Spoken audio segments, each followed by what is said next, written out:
Comment rédiger un CV professionnel avec Canva et avec Microsoft Word? Tu connais l'adage qui dit c'est les formes qui attirent, mais c'est le fond qui retient. Eh bien, avec le CV, c'est pareil. Ton CV peut être présentable de n'importe quelle façon, mais en quelques secondes, repousser le recruteur. Aujourd'hui, nous allons voir deux façons différentes de faire le CV, avec Canva et avec Microsoft Word. J'ai un aîné qui me disait très souvent, tu peux avoir toute l'expérience du monde. Si tu ne sais pas rédiger un bon CV, si tu ne sais pas présenter tes expériences, tu n'auras jamais un emploi. Mais je ne le prenais pas très souvent au sérieux parce que je me dis, sous nos cieux, pour avoir un emploi, il faut soit connaître les gens, soit être chanceux. Mais très récemment, j'ai compris ce qu'il disait, que je ne prenais pas soin dans la rédaction de mon CV. Je rédigeais mon CV comme toute personne lambda. Mais un jour, je faisais un tour sur YouTube et c'est là que j'ai vu une vidéo passer sur comment rédiger un CV. J'ai cliqué dessus par curiosité pour voir de quoi parle le texte et c'est là que j'ai gagné une information très capitale que je viens partager avec toi aujourd'hui. Et cette information a littéralement changé ma vie parce que depuis que j'ai changé ma façon de rédiger mon CV, sur 20 postes auxquels je candidate, on m'appelle au moins à 5 postes pour dire que ce n'est pas à négliger. Je passe de 0 à 5, c'est déjà énorme. Et c'est là que j'ai compris tout ce que disait ce dernier parce que j'ai fait la corrélation immédiate. Donc cette vidéo sera subdivisée en deux parties.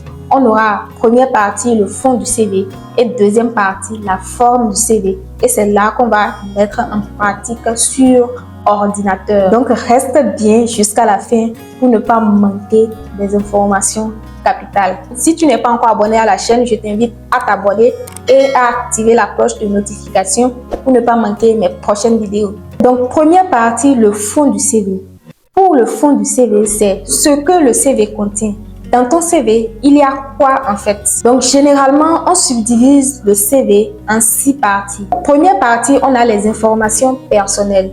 Dans les informations personnelles, on a le nom, prénom, le lieu de résidence. Est-ce que tu vis à Paris, à Dakar ou encore à Paris? Et c'est dans cette partie qu'on a également le mail et les informations de contact. Et c'est dans cette partie que les gens mettent une photo d'identité. Mais ce n'est pas du tout nécessaire, ce n'est pas du tout important. Mais si tu tiens réellement à mettre une photo, choisis de mettre une très belle photo, une photo professionnelle. Ne mets pas un selfie ou une photo floue. Deuxième partie du CV, on a le profil professionnel.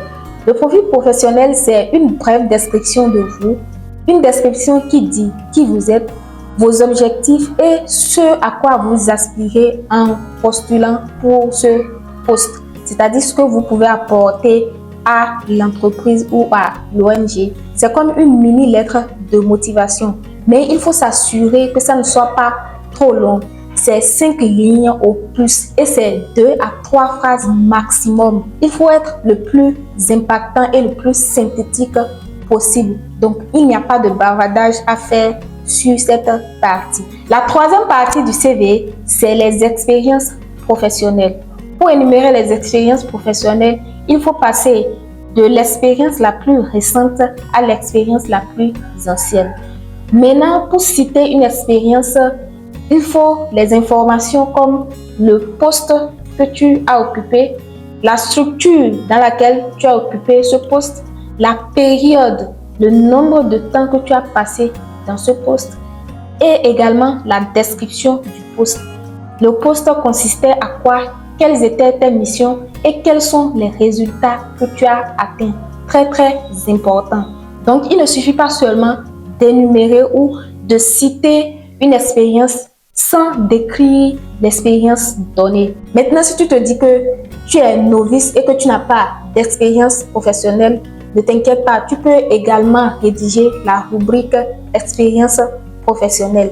J'ai fait une vidéo à ce sujet que tu peux voir ici où je te montre comment faire ou comment rédiger un CV sans expérience professionnelle. Je ne peux pas tout détailler ici au risque de voir la vidéo très longue, mais je peux juste te résumer en quelques mots et dire que Tu peux capitaliser tes expériences que tu as eues pendant ton parcours académique ou pendant tes bénévolats. C'est très important comme expérience. Mais pour plus de détails, je t'invite vraiment à regarder cette vidéo où je te partage vraiment des pépites. Quatrième partie du CV, c'est l'éducation ou les diplômes obtenus.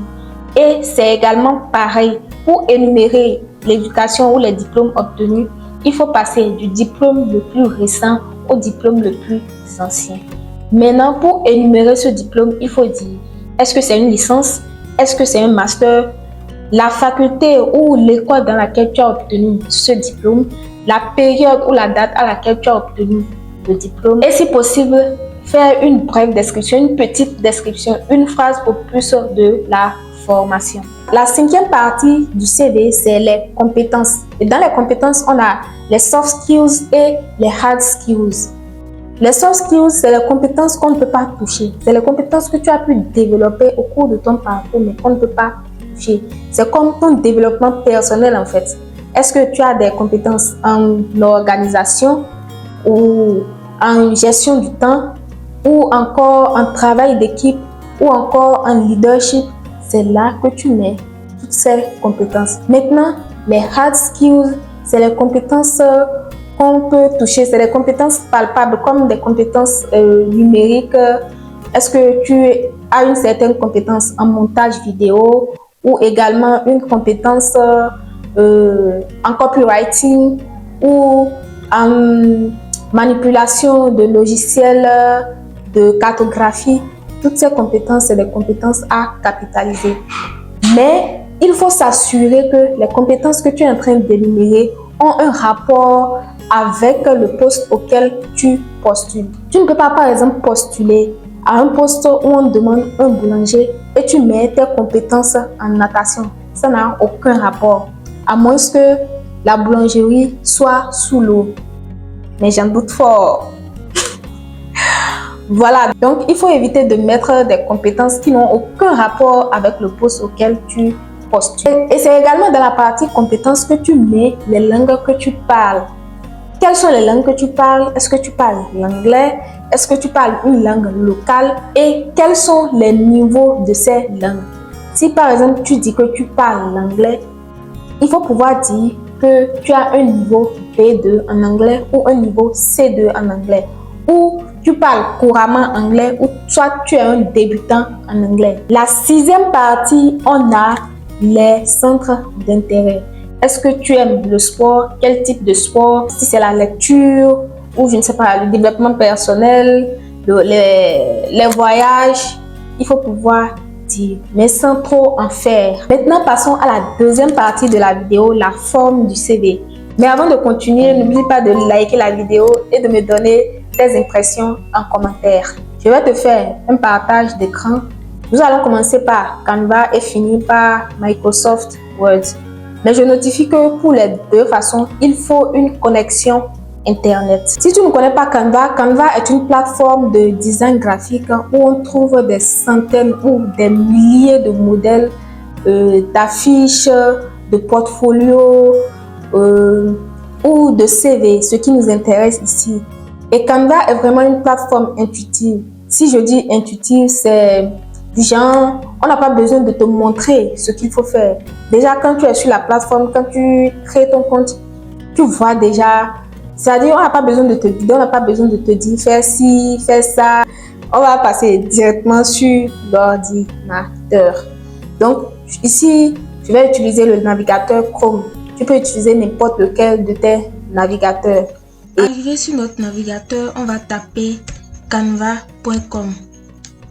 Donc voilà comment l'écran d'accueil se présente. Si tu n'avais pas un compte Canva, ça va te demander d'abord de créer un compte. Et la création du compte est très facile. Je te laisse faire ça par toi-même. Donc on va continuer sur la barre de recherche en haut. On va rechercher les modèles de CV. Donc on va mettre CV. Donc voilà comment ça se présente. On a plus de 16 000 modèles de CV. Et là, c'est parce que la recherche est en français. On va montrer tout à l'heure, si on fait la recherche en anglais, la différence. Donc ici, on a des modèles gratuits et on a des modèles payants. Et pour avoir accès à ces modèles, il faut forcément avoir un abonnement sur Canva. Mais on peut également trouver de très bons modèles en version gratuite. Donc, on n'a pas à s'inquiéter pour ça. Donc, on va faire la recherche maintenant en anglais. En anglais, CV, ça signifie résumé. Donc, il faut voir la différence. En anglais, on a 20 000 modèles de CV. Tu vois la différence nette. Plus de 4000 modèles se sont ajoutés. Donc, c'est pour ça c'est important de privilégier la recherche en anglais. C'est très très important. Et ici, on va venir sur afficher tous les modèles. Et voilà les modèles qu'on nous présente. Ce qui est bien dans l'utilisation de l'ordinateur, c'est que lorsque je prends ce modèle par exemple, lorsque ce modèle m'intéresse plutôt, je peux avoir, lorsque je clique sur le modèle, je peux avoir beaucoup d'autres modèles qui ressemblent à ce modèle, des modèles similaires. Mais avec le téléphone, on n'a pas cette fonctionnalité. Lorsqu'on clique sur un modèle, ça nous amène directement sur la personnalisation du modèle. Alors que ici, on peut avoir beaucoup d'autres modèles similaires. Mais je pense que ce modèle, c'est déjà très bien pour moi. C'est simple, c'est chic, c'est joli. Il n'y a pas trop de couleurs, il n'y a que 2 couleurs. Les critères à respecter lorsqu'on veut choisir un modèle de CV, c'est de privilégier un CV avec 2 couleurs au plus. Si tu ne veux pas choisir uniquement la couleur noire, ne dépasse pas que le choix, la palette de couleurs ne dépasse pas 2 couleurs. Et également, deuxième critère, c'est que pas de photo. La photo n'est pas très très importante. Troisième critère, c'est de privilégier les CV qui sont faits en une seule colonne, comme vous pouvez voir ici. Pas de CV en 2 colonnes. Par exemple, quand je viens ici, quand je clique sur ce modèle, on a les informations de contact, les compétences à gauche et ici à droite. Ce qui est à privilégier, ce n'est pas ce modèle. Quoique, pour certains recrutements, tu peux privilégier ce modèle, mais pour des recrutements où c'est vraiment traditionnel, il faut privilégier des modèles avec une seule colonne. Donc, on va revenir sur notre modèle et on va cliquer sur personnaliser le modèle. Donc ici, on peut augmenter la page, la taille pour bien voir. Donc là, on vient là où c'est mis le nom, prénom Jacqueline. Je vais mettre mon nom. Donc je mets le nom là. Et en bas, les informations de contact, tu mets tes informations de contact, ton mail. Ici, je vais laisser ça tel quel. On n'a pas besoin de changer, on voit déjà l'exemple. Et ici, le summary. Summary, c'est le profil personnel dont je parlais. Ici, c'est en anglais. Donc, on peut modifier, au lieu de que ça soit en anglais, comme ça, on met profil professionnel. Donc, voilà. Et pour le profil professionnel, ici, ce qu'il a mis, on comprend que c'est un poste en tant que directeur, ingénieur directeur. Donc, on peut également modifier cette en-tête.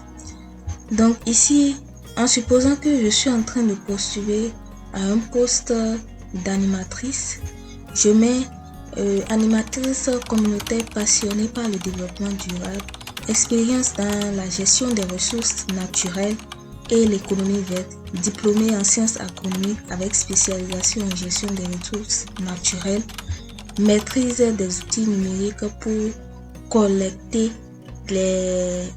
la collecte de données et d'analyse de données. Donc, compétences solides en animation et facilitation et en organisation de projets. Vous pouvez vous en inspirer. Donc, pour les expériences professionnelles, voilà ce dont je suis en train de parler. Lorsque tu mets le poste que tu occupais, la structure que tu occupes ici on a ingénieur exécutif, Après, on a la structure. Ici, on a la date. Et après, on a les missions, la description, les résultats qui ont été atteints. Donc, et ici, c'est chiffré. C'est très, très important de pouvoir chiffrer des résultats qui ont été atteints. Ici, pour traduire, on peut dire mise en œuvre de solutions rentables qui a réduit les dépenses du projet de 20%. Donc, ainsi de suite. Les résultats qui ont été atteints, est-ce que tu as formé au cours du poste que tu as occupé, est-ce que tu as eu à former 100 personnes ou 200 personnes? C'est ici qu'il faut dire tout ça. Donc, après les expériences, je vais également laisser les expériences là, ici, c'est à titre d'exemple. On a l'éducation. Ici, on a un master en sciences d'ingénierie mécanique et également la date, la spécialité, l'université et une brève description. Voilà. Et également la licence ici, en génie civil, ainsi de suite. Donc, information additionnelle, c'est les compétences. Tout ça, tu peux modifier. Au lieu de mettre information additionnelle, tu mets compétences. C'est toujours bien de privilégier les mots qu'on utilise couramment et ne pas utiliser d'autres synonymes pour faciliter la compréhension, surtout avec cette ère où c'est les IA qui lisent nos CV. Donc, il faut privilégier les noms que les gens utilisent en général. Donc voilà, on met compétences, on met les compétences que tu as. Ici, on a les compétences techniques, c'est ça, je disais, les hard skills, on les met là. Et la langue compa, les certificats. Et puis, si tu as eu à gagner un award ou un trophée, tu mets ça également là. Donc, si tu veux augmenter le nombre de pages sur Canva, tu fais ajouter une page. Ajouter une page. Mais nous, je privilégie, au lieu d'ajouter une page, on ne va pas ajouter la page, on va dupliquer la page.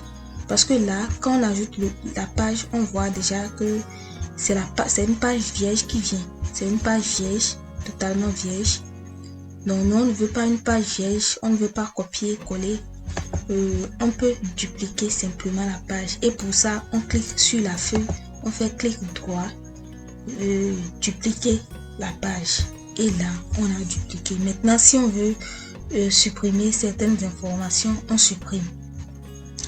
Donc ici, lorsqu'on ajoute la page, il reste la 6e rubrique qu'on n'a pas, les centres d'intérêt. Donc pour les centres d'intérêt, j'ai mis basketball, cuisine, développement personnel.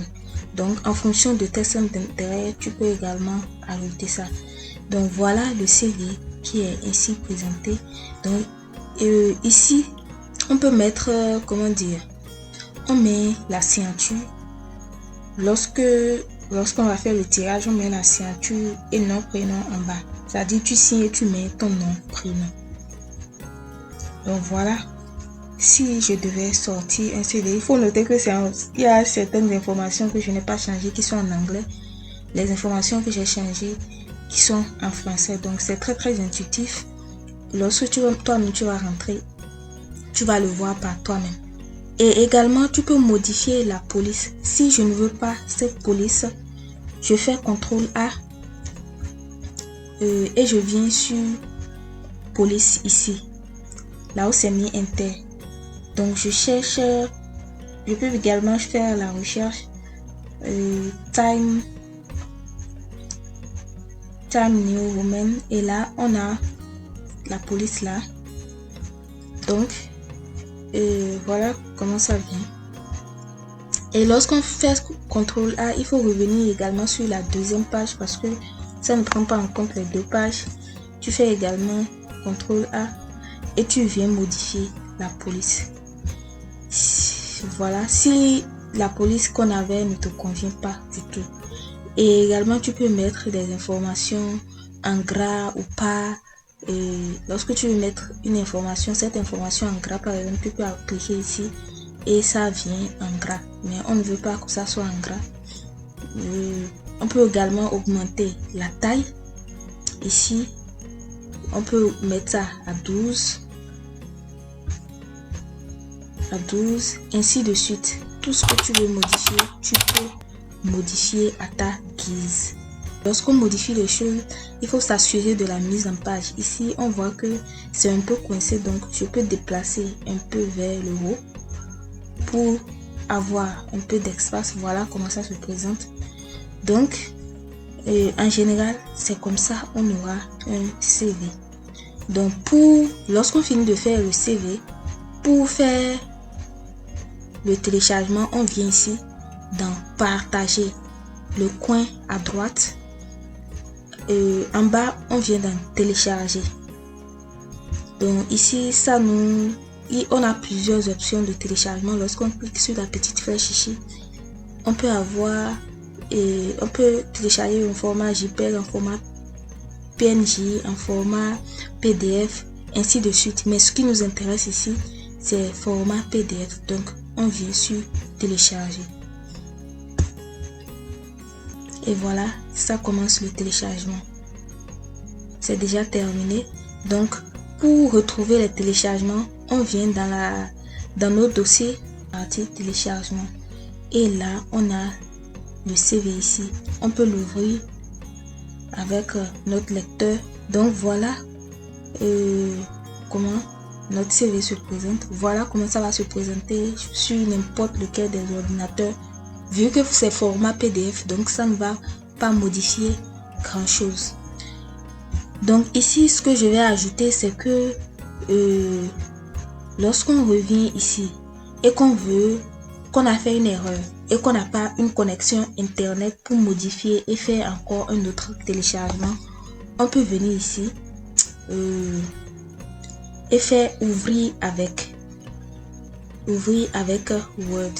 Parce que Canva ne nous donne pas la possibilité d'exporter sous forme Word. Donc ici, on active les modifications. Donc voilà comment ça se présente. Donc ici, lorsque c'est sous forme Word, il faut vérifier scrupuleusement parce que ça peut modifier certaines informations. Ici, on a la chance, ça n'a pas modifié grand chose. Ça a juste amplifié les espaces et tout. Donc voilà comment se présente le modèle sur Word. Voilà comment on peut ouvrir avec Word pour modifier. Donc, si c'est que tu avais oublié ou tu avais fait une erreur d'orthographe, tu peux venir ici et modifier cette erreur pour pouvoir enregistrer ensuite. Donc, c'est très très simple. Et également pouvoir convertir ça en PDF. Et ici également, si tu veux ajouter ta signature scannée, tu peux ajouter un nom, prénom et tu ajoutes ta signature scannée. Donc maintenant, on va passer à la deuxième étape. Le CV avec Microsoft Word. Donc on est déjà dans Word, on vient dans fichier nouveau. Et là, on a document vierge et beaucoup d'autres modèles. Avec Microsoft Word, on peut également faire plusieurs modèles. On a également plusieurs modèles. On a des modèles pour faire des cartes de visite, des prospectus, des affiches, des calendriers. Voilà, ici, voilà. Donc, et on a également les CV. Donc ici, on a la barre de recherche. On peut faire la recherche ici. Mais ici, on a les recherches suggérées. Et dans les recherches suggérées, on a CV. Au lieu de créer CV, donc on clique sur recherche suggérée. Voilà les modèles de CV. Donc ici, lorsqu'on regarde à droite, on a catégorie. On a CV et lettre de motivation. Les deux combinés, on a 63 modèles. Tu vois comment c'est une goutte d'eau comparé aux 20 000 modèles de Canva. Donc ici c'est très très limité, mais n'empêche on a également de très bons modèles, des modèles personnalisables, des modèles simples comme par exemple celui-ci. Donc ici on a deux couleurs, pas trop, et on peut, lorsque le modèle nous intéresse, on peut créer un modèle et voilà. Ici, là, on a mis votre nom, naturellement, on met le nom. Donc ici également, c'est très très intuitif. Et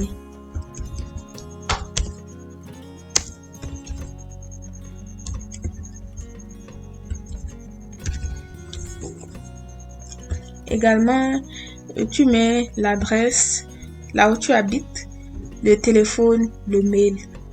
Voilà les informations qu'on met. Également ici, les objectifs. Tu mets les objectifs. Ici, l'objectif, c'est le profil professionnel dont je parlais. Donc, profil professionnel, on rédige exactement comme on avait fait sur Canva. Donc, je ne veux pas aller en profondeur. Ici également, c'est très très intuitif. Lorsqu'on vient, on voit déjà ce qu'il faut. Donc ici, on a la formation. Comparé à Canva, on voit que la formation est mise en haut. Donc, on peut couper et on peut le déplacer, quoi. On peut sélectionner tout ça, couper, aller coller en bas si c'est que on veut que ça soit en bas. Et ici également, on peut modifier expérience professionnelle et on peut également déplacer, couper et aller coller là où on veut que ça soit collé. Donc ici, on voit également que c'est en une seule page. On peut augmenter la page. On sait déjà comment on augmente la page avec Word. On vient dans insertion et puis on fait page vierge. Donc voilà, et on a une page vierge. On peut ajouter la rubrique intérêt, centre d'intérêt.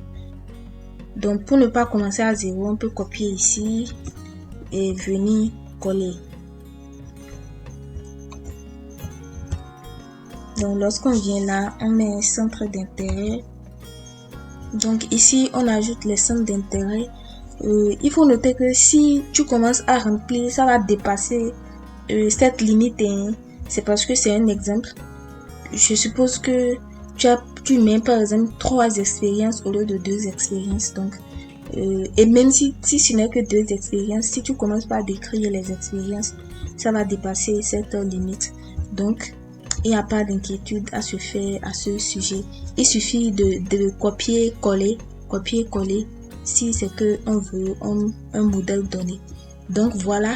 Et lorsqu'on finit de modifier, lorsqu'on met toutes les informations qu'il faut, on vient pour enregistrer, on enregistre là où normalement comme on enregistre un document sur Word. Donc on vient d'enregistrer. Et là, on parcourt pour choisir un dossier dans lequel on veut enregistrer. Donc ici, on peut enregistrer sur ce format ou sous ce format Word, comme on peut modifier en mettant sur format PDF. Et là, on enregistre sur format PDF.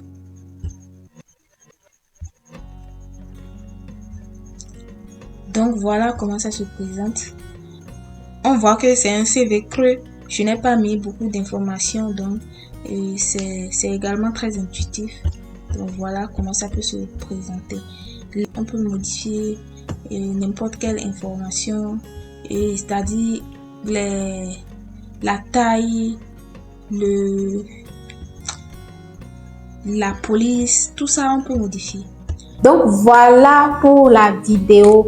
J'espère qu'elle t'a plu et que tu as beaucoup gagné. Dis-moi en commentaire, est-ce que tu préfères rédiger ton CV avec Canva ou est-ce que tu préfères utiliser la méthode traditionnelle avec Word, mais en utilisant des modèles en ligne? Dis-le-moi en commentaire et n'hésite pas à regarder ces 2 vidéos pour avoir plus de connaissances dans le milieu du travail. On se dit à la prochaine vidéo. Bye bye.